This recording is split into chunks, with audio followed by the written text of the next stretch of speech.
వచ్చేవా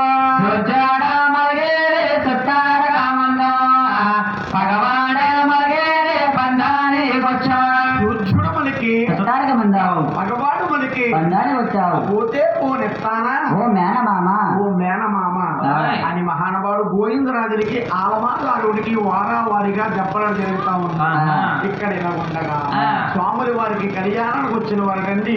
నీలముని పాలముని జట్లముని జాజాముని కులకొరను శిష్యుల వారు కోటి మునీశ్వరులు ఒక ముందున్నటండి రత్న వివర శాత కారణం చేత స్వాముల వారు పెళ్లి పీట మీద దిగవేసి కూర్చున్నారట ఆ మహానుభావులు అంటా ఉన్నారట ఆయన వెంకటరమణ ముందుగా నీదే కళ్యాణం అవుతుంది కలియుగంలోని కలియుగంలో పెళ్ళయిందంటే నువ్వు పిల్లలకు దిగకపోతే